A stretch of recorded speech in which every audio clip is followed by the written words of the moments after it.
Bonjour, je suis Lydia Provin de votre assistante, formatrice e-learning et créatrice d'applications pour Microsoft et Adobe.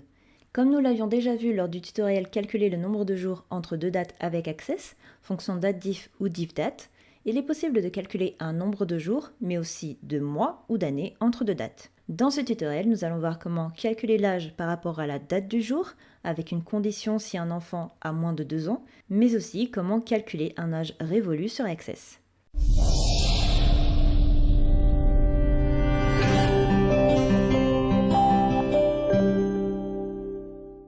Pour commencer, nous allons calculer l'âge en années dans une base de données Access. Pour rappel, pour calculer un intervalle entre deux dates, la syntaxe est diff date, l'unité, donc jour, mois, année, etc., la première date et la deuxième date.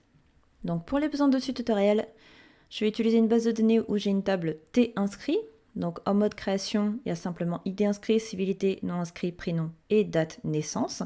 Donc c'est ce champ qui va nous servir dans ce tutoriel. Et ici, j'ai un formulaire F inscrit. Dans ce cours, je vais effectuer le calcul dans un champ de formulaire, donc ici, mais la même chose peut être réalisée dans une requête ou un champ d'état. Donc je vais passer en mode création, je fais un clic droit sur un endroit vide du formulaire, mode création, et je vais créer un champ rapidement. Donc dans conception de formulaire, je choisis la zone de texte. Je fais un clic ici, je vais supprimer l'étiquette, je n'en ai pas besoin. Je vais simplement agrandir le champ pour qu'on voit bien tout. Et à l'intérieur, je vais écrire égal diff, donc avec deux F, date, entre parenthèses, entre guillemets, donc 4A, 1, 2, 3, 4, je ferme les guillemets, point virgule, entre crochets, date, naissance, donc qui est le nom de mon champ, date de naissance, je ferme les crochets, point virgule, date, j'ouvre et je ferme la parenthèse. Donc en fait, ça c'est la date du jour. Et je ferme la parenthèse pour la fonction diffDate.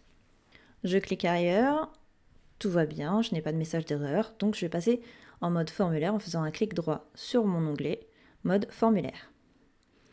Et là j'ai 17. Donc quelqu'un né en 2005 a bien 17 ans, enfin il aura 17 ans cette année.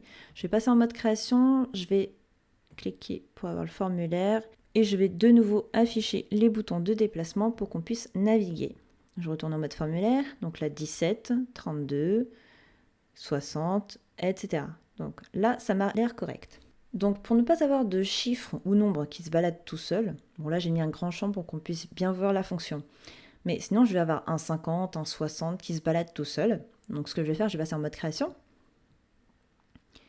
Et à la suite, donc dans ma formule, espace esperluette, donc c'est le i commercial, espace entre guillemets, je mets une espace et j'écris en, ANS. Je ferme les guillemets. Donc ici, il est inutile de conditionner le pluriel puisque nous allons conditionner dans le cas où l'inscrit a moins de 2 ans dans la suite du tutoriel. Donc pour l'instant, on va laisser en avec un S et on passe en mode formulaire. Et là, j'ai bien 17 ans, 32 ans, 60 ans, etc. Alors, je ne sais pas si j'ai des enfants de moins de 2 ans. Non, je n'en ai pas. Donc ce que je vais faire, je vais fermer le formulaire en l'enregistrant. Et dans la table des inscrits, je vais par exemple modifier 1972 en 2021 et 1975 aussi, 2020. Non, 2020, non, il n'a pas encore 2 ans, donc c'est bon. Ok, donc là je referme, je repasse en mode création sur mon formulaire. Et donc je vais conditionner ma fonction.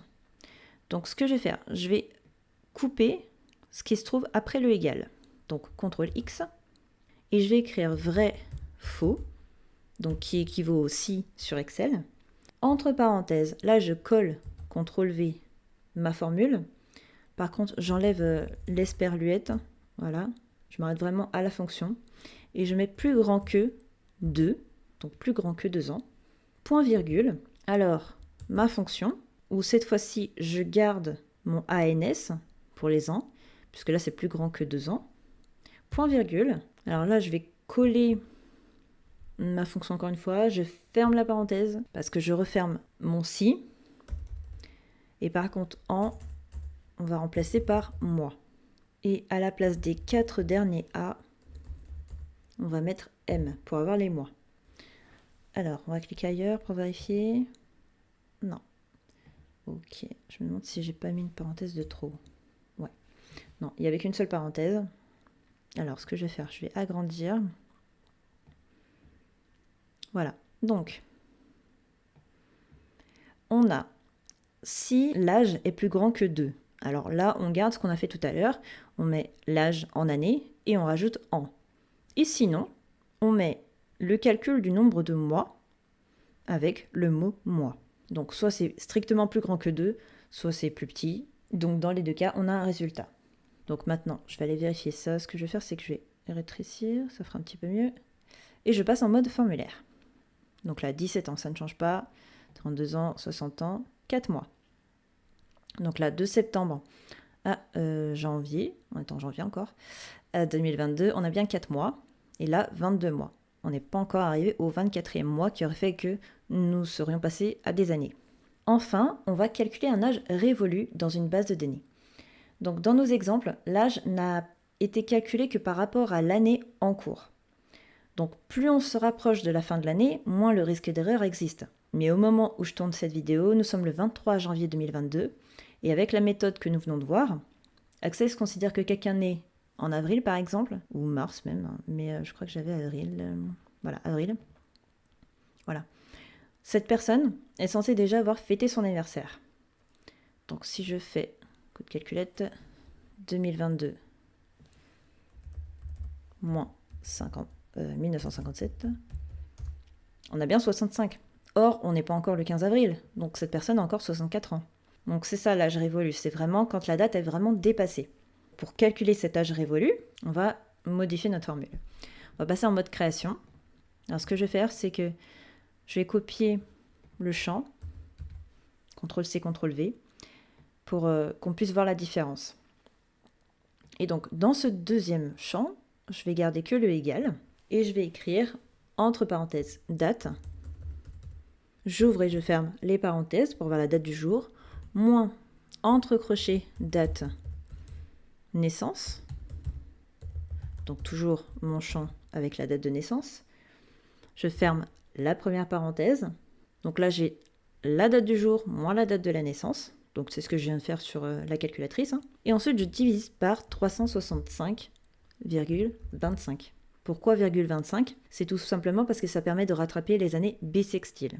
Normalement, avec ce 0,25, vous ne devez pas avoir d'erreur. Et donc ensuite, je vais voir ce que ça donne au mode formulaire. Et là, j'ai bien 64. Alors, virgule, 77, etc., ça, on s'en fiche. Donc, on va faire un clic droit, mode création. Alors, ce qu'on va faire, c'est qu'on va arrondir pour ne pas avoir de décimale. Mais on ne peut pas se contenter d'utiliser la fonction round. Tout simplement parce que ça va arrondir à l'entier le plus proche. Or, si la personne va bientôt fêter son anniversaire, on n'aura plus l'âge révolu. Donc, ce qu'on va faire, c'est qu'on va utiliser la fonction int, donc int. J'ouvre la parenthèse et je la referme à la fin de ma formule. On a donc égal int et entre parenthèses, j'ai bien ma formule pour calculer l'âge révolu. Et ensuite, je retourne en mode formulaire. Donc là, il n'a pas encore fêté son anniversaire, il a bien encore 16 ans. Alors là, comme on est en début d'année, il va falloir avancer. Voilà. 20 janvier, on est le 23, il a déjà fêté son anniversaire. Enfin, elle a déjà fêté son anniversaire. 35, 35. Alors bien sûr, on peut aussi rajouter esperluette, entre guillemets, espace an. Voilà, 17 ans, 16 ans, 32, 31, etc. Quand je reviens à janvier, voilà, 35, 35. Pas encore fêté. Je crois que c'était la seule qui l'avait déjà fêté. Ah non, 10 janvier, 14, 14. Là, on a bien l'âge révolu. Vous retrouverez le fichier utilisé dans l'espace membre accessible aux abonnés à la newsletter. Et je vous recommande vivement de découvrir ma formation complète pour créer votre propre application Access adaptée à vos besoins quotidiens pour vous faire gagner en productivité.